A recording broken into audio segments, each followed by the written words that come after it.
bem-vindos ao evento GeoLivre. Para quem não me conhece, eu sou o engenheiro Felipe Diógenes e hoje eu vou explicar um pouco para vocês sobre como que foi a construção aí de um projeto tão ambicioso em parceria com o Tribunal de Contas da União para fiscalização de obras em todo o território nacional. Bom, eu gostaria de começar explicando um pouco sobre macrovisão e decisões, né, e também contextualizando um pouco sobre como que a demanda chega no escopo do projeto, né. Resumindo bastante coisa, é importante eu mencionar aqui com vocês que o município ele pode utilizar recurso federal, né, para fazer essas obras. E por isso, né, o interesse do Tribunal de Contas da União em fiscalizar essas obras e garantir que tudo está acontecendo da maneira correta. Então, o município ele utiliza recurso federal, né, na obra ou em parte da obra e ele contrata uma empresa, né, para realizar o projeto e realizar a obra, e ele submete esse projeto, né, no site do governo.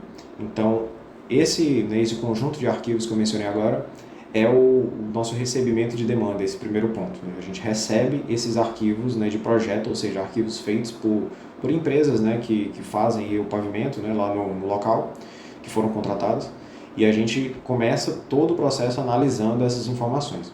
E aí que entra o segundo ponto, né, que é o de leitura das informações. E é importante a gente comentar um pouco sobre isso, porque esses arquivos eles vêm de maneira completamente não padronizada, né? Eles basicamente sobem um agrupamento de arquivos, né, um zip, no site do governo, e não existe nenhum requerimento para que tais arquivos estejam em tais formatos. Então, a gente recebe arquivos de DWG, arquivos em imagem, né, sem texto, mapas de diferentes formas, enfim, né, todo tipo de informação.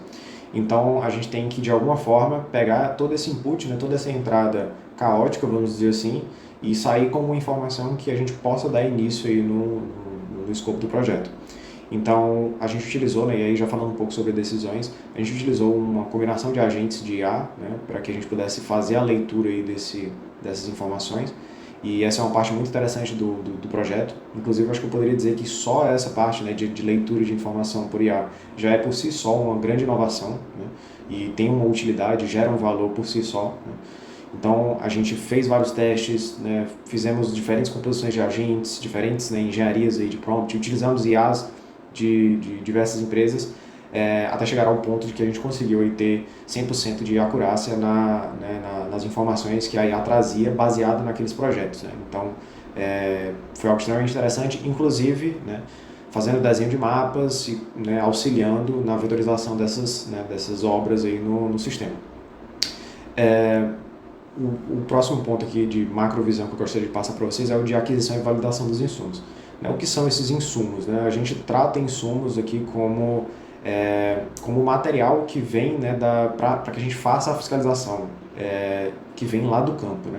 Ou seja, se eu for em campo, né, e eu tirar uma foto, né, essa foto tecnicamente é um insumo para que eu possa fazer a fiscalização. Então, depois que a gente já tinha as informações do projeto, a gente precisava de alguma forma colocar o nosso olho lá, né, no local da obra, vamos dizer assim, e pegar uma imagem, um vídeo, alguma informação para que a gente pudesse fazer uma fiscalização.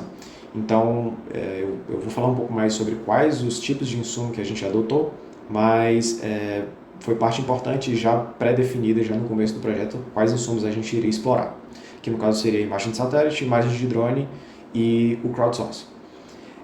Outro ponto interessante aqui para que a gente possa comentar seria como que foi a realização das inspeções, né? Que tipo de decisões a gente teve envolvendo isso daí. É importante a gente colocar que, né, realizar as inspeções é algo complexo, né? São diversas perguntas, né? E basicamente a nossa fonte de informação, além do projeto, eram essas imagens, né? Imagens de satélite, de drone e do crowdsourcing.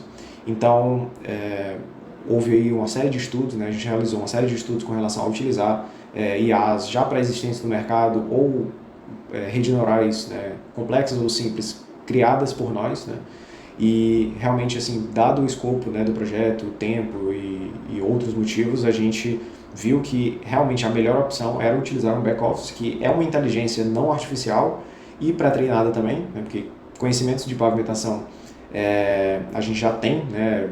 Já somos pré-treinados, já sabemos o que é pavimento, o que é meio-fio, o que é uma calçada, e realmente um pouco mais de treinamento já fazia com que o back-office, né, explorasse muito bem o que tinha na imagem, até melhor do que todos os testes com IA.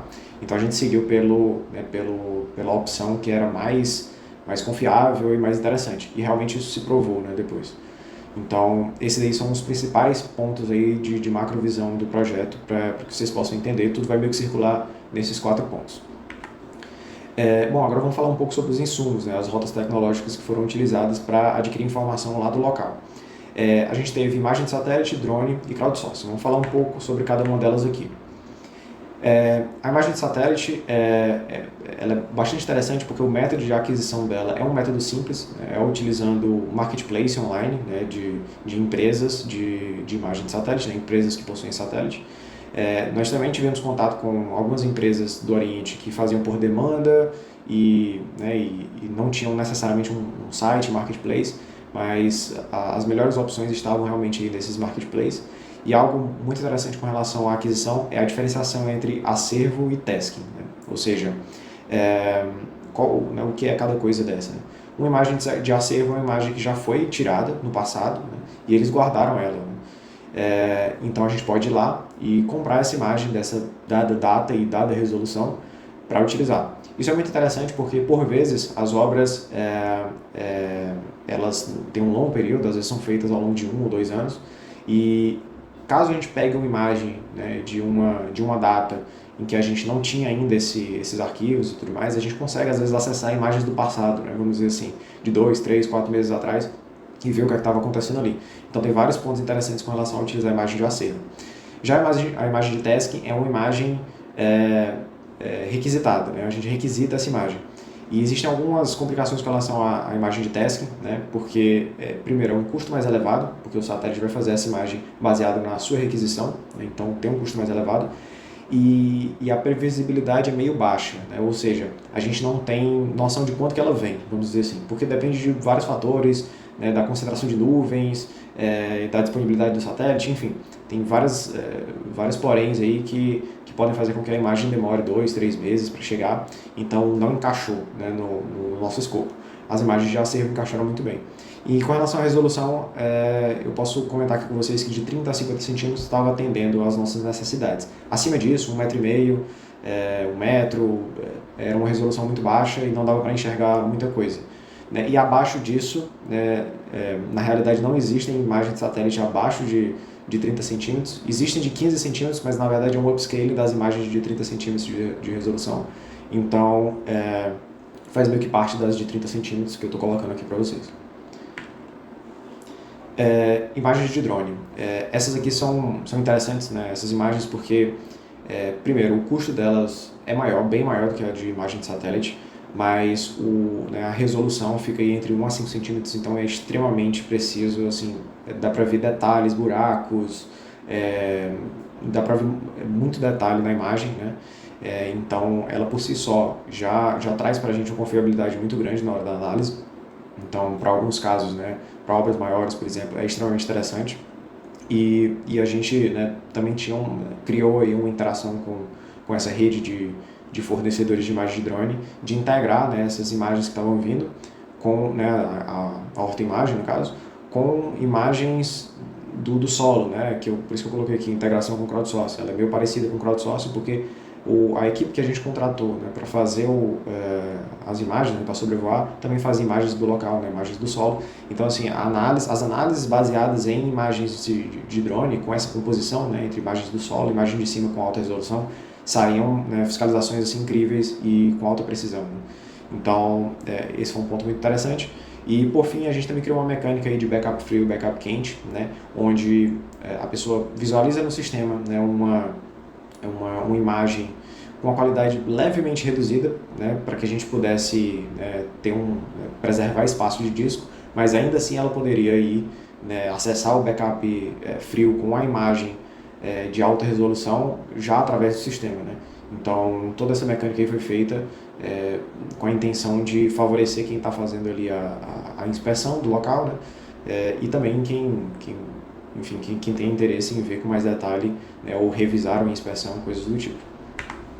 Outro insumo extremamente interessante, né, e que a gente explorou bastante, né, fizemos vários testes aí com relação ao crowdsourcing, né, que foi utilizar, né, o cidadão, né, um apoiador, para tirar fotos do local. Né. e tiveram muitas características interessantes aqui.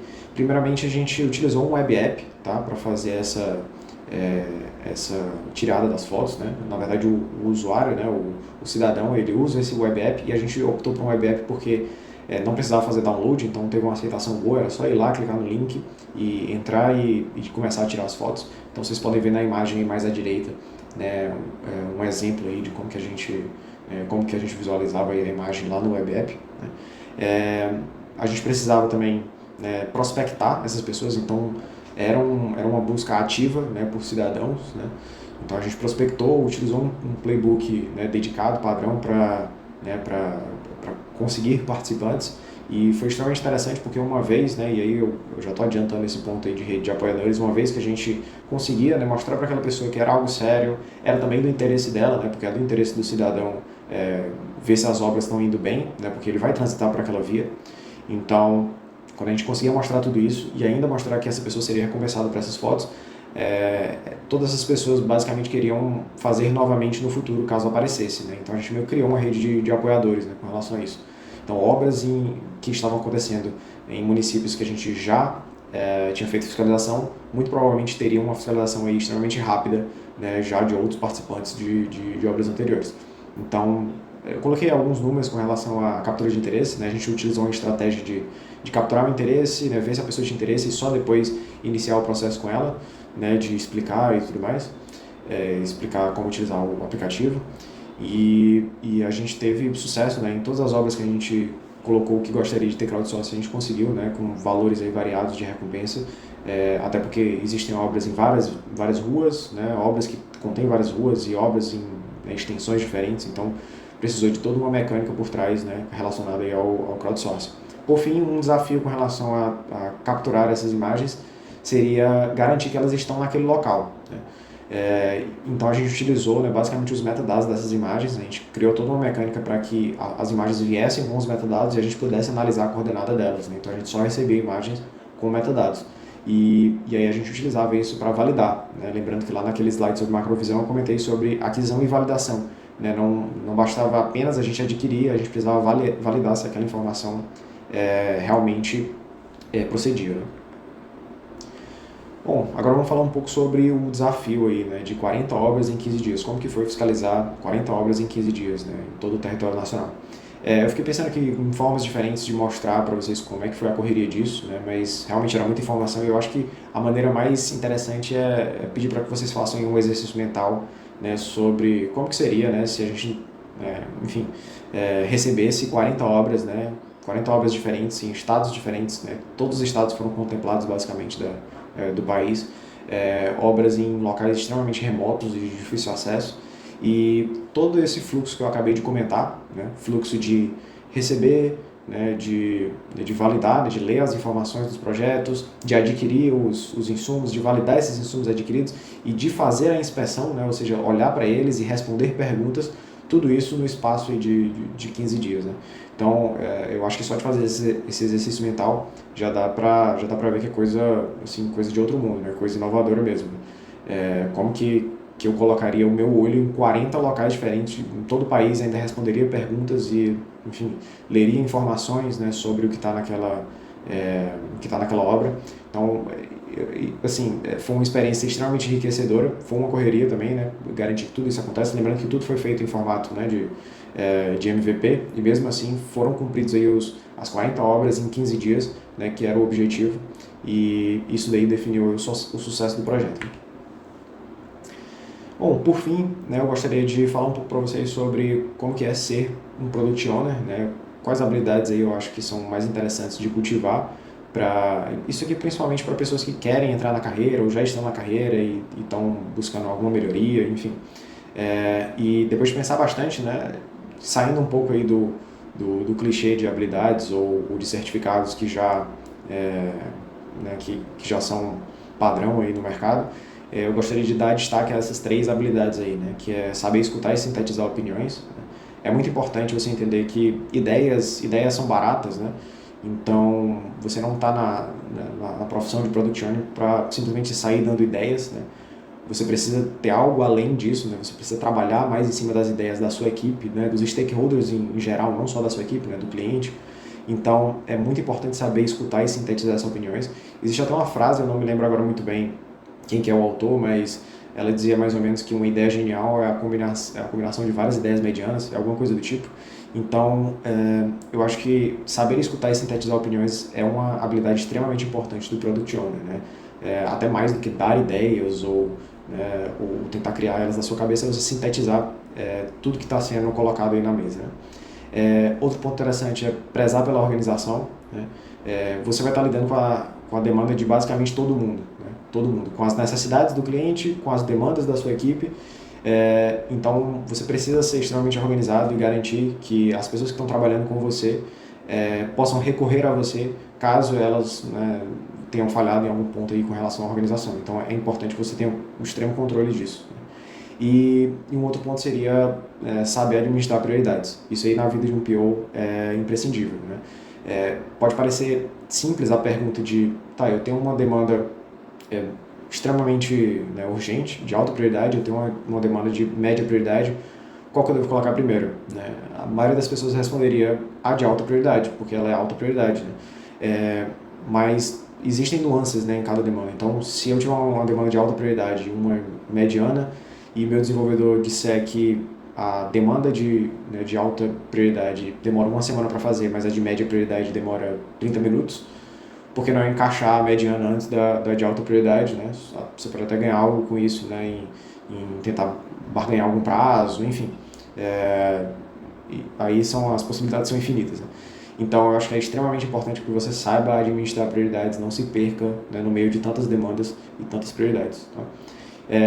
E isso daqui eu acho que resume bastante da profissão de Product Owner. Tive que aplicar bastante disso aí no projeto e eu tenho certeza que quem entrar aí nessa profissão ou quem já for um Product Owner sabe aí do que eu estou comentando, né, desses 3 pontos. Então é isso, pessoal. Qualquer dúvida que vocês tiverem, podem entrar em contato comigo aí pelo LinkedIn, né? Podem me achar e me mandar mensagem, que eu vou ficar muito feliz em responder. Obrigado a todo mundo aí pela atenção.